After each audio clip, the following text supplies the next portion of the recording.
بسم اللہ الرحمن الرحیم. السلام علیکم ناظرین, میں امین راجہ ہوں اور آپ دیکھ رہے ہیں میرا یوٹیوب چینل.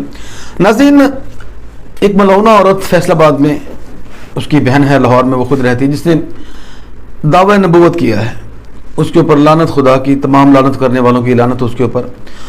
اس نے دعوی نبوت کر کے کہہ لیا کہ تمام کی تمام کتابوں کو جھوٹا قرار دے دیا, آسمانی کتابوں کو بھی اور تمام انبیاء کرام کو بھی, کہ ایک عورت نبوت کا دعویٰ کر رہی ہے اور اس کے بعد تمام کتابوں میں حوالہ جات موجود ہیں جو نبی کریم صلی اللہ علیہ وسلم کے نبی ہونے کی اور آخری نجات دہندہ ہونے کی طرف اشارہ کرتے ہیں. اور پھر جب آپ تشریف لے آئے تو آپ نے فرما دیا کہ میں آخری ہوں. آپ کا کہا ہوا ہر بول اس طرح سچ ہے کہ جیسے یہ کائنات سچ ہے, جیسے اللہ سچ ہے, جیسے میں زندہ بیٹھا ہوں آپ کے سامنے, تو یہ سچ ہے. ابھی میں مرا نہیں ہوں, الحمدللہ میں زندہ ہوں, حرکت کر رہا ہوں, آپ سے باتیں کر رہا ہوں, اس کا مطلب میں زندہ ہوں. جیسے یہ سچ ہے ویسے حضور نبی کریم صلی اللہ علیہ وسلم کی زبان اقدس سے نکلا ہوا ہر بول اسی طرح سچ ہے. اور اس کی سب سے بڑی گواہی یہی تھی کہ جو دشمن ان کو قتل کرنے کے لیے سوچ کے آتے تھے کہ میں نے نعوذ باللہ محمد صلی اللہ علیہ وسلم کو قتل کرنا ہے اور شدید نفرت کرتے تھے, وہ بھی یہ کہتے تھے کہ نفرت مجھے اس بات سے ہے کہ یہ ہمارے خداؤں کو برا کہتا ہے, ہمارے بتوں کو توڑنے کی بات کرتا ہے, ادروائز بندہ سچا ہے, جھوٹ نہیں بولتا یہ. تو اس دور میں دشمن بھی یہ کہتے تھے کہ جھوٹ نہیں بولتا, صادق اور امین مشہور تھے. تو آج کے دور میں اور کچھ اس طرح کے لوگ بکواس کریں اور جس میں یہ لگے کہ جیسے نعوذ باللہ وہاں اس وقت بات جو کی گئی تھی وہ ٹھیک نہیں تھی اور اب یہ جو کر رہا ہے یہ بکواس ٹھیک کر رہا ہے, تو یہ ان کے اوپر خدا کی لعنت جو اس طرح کی باتیں کرتے ہیں. اچھا, ابھی آپ سب نے ویڈیوز بہت ساری دیکھ لی ہیں, وہ 3 4 5 کلپ اس وقت سرکولیٹ کر رہے ہیں سارے کے سارے میڈیا انڈسٹری میں, سوشل میڈیا میں بھی اور واٹس ایپ کے اوپر بھی, کہ وہ عورت کیا کہہ رہی ہے اور اس کے بعد اس کی بہن کیا کہہ رہی ہے. تو وہ جو بھی کہہ رہی ہے وہ تو ان کا اپنا فیل ہے. ایسے لوگ پیدا کیوں ہوتے ہیں, ایسے لوگ کیا وجہ ہے کہ وہ ایسی حرکت کیوں کرتے ہیں؟ اور پاکستان میں رہ کے, پاکستان جو کہ اسلام کا گڑھ ہے, اسلام کا قلعہ ہے, یہاں پہ لوگوں کو چاہے پہلے کلمے کا ترجمہ بھی نہیں آتا لیکن عاشق رسول اس لیول کے ہیں کہ دنیا حیران ہے. مرنے اور مارنا ان کے لیے مسئلہ نہیں ہے, خود مرنے کے لیے بھی تیار ہیں, اور کسی کو کاٹ دینا اس بات پہ اپنے حضور کی محبت میں, نبی صلی اللہ علیہ وسلم کی حرمت کا مسئلہ ہو, ان کی عزت کا مسئلہ ہو, تو اس کو مار دینا, کاٹ دینا یا اپنے بچے قربان کر دینا مسئلہ ہی کوئی نہیں. تو یہاں پہ اتنی بڑی جرت کرنا, اتنی بڑی ہمت کرنا, اس کی وجوہات کیا ہو سکتی ہیں؟ تو میں نے کچھ کتابوں سے بھی, کچھ کتابیں میرے پاس پڑھی ہیں, ان سے کچھ ریسرچ کی ہے, کچھ میرا اپنا ذاتی مشاہدہ بھی ہے. میں نے تاریخ کا, میں اسٹوڈنٹ ہوں, پڑھتا رہتا ہوں. تو جو میں نے مشاہدہ نکالا ہے 3 سے 4 باتیں میری سمجھ میں آئی, وہ میں آپ کے گوش کے اظہار کروں گا. مجھے امید ہے کہ انشاءاللہ آپ کو وہ باتیں بھی سمجھ میں آ جائیں گی. اچھا, پہلے آپ یہ جو ملعون عورت ہے اس کا یہ جو بیان ہے یہ آپ سن لیں. اگر کسی دوست نے نہیں ابھی تک سنا تو وہ بھی سن لے تاکہ اسے پتہ چلے کہ یہ ملعونہ, یہ لعنتی عورت کیا کہہ رہی ہے. سنیں ذرا. تمام کو میرا سلام. بی بی حوا سے لے کر امہات المومنین تک اللہ تعالیٰ کی تمام پسندیدہ ماؤں کو سلام. سب سے بڑھ کے میرے بابا حضرت ابراہیم, میرے بھائیوں حضرت محمد مصطفیٰ صلی اللہ علیہ وآلہ وسلم اور حضرت اسماعیل علیہ السلام کو سلام. میری والدہ حضرت بی بی ہاجرہ کو سلام. حضرت خضر خیات کمال بندہ, فخر انسان, شیروں کا شیر, پہلا روح الانسان, پہلا حقوق اللہ کا حقدار. سلوٹ پیش کرتی ہوں حضرت خضر خیات کو. آپ سب لوگوں کو السلام علیکم. سب سے پہلے اللہ تعالیٰ کے حکم سے میں اپنی پہچان آپ لوگوں پہ واضح فرما دوں. میں رسول ہوں. میرا ٹائٹل قرآن پاک میں جو محفوظ ہے قیامت. میں قیامت ہوں جس کے لیے تمام زمین و آسمان پر نشانیاں پوری ہو گئی, وہ قیامت میں حاضر ہوں جی اپنے سچے محرم کے ساتھ. میرا محرم اللہ رب العالمین. میرا نام ہے ثنا اللہ. الحمدللہ. ثنا اللہ جو یہ نام ہے یہ اس کائنات کی سب سے بڑی جیت ہے.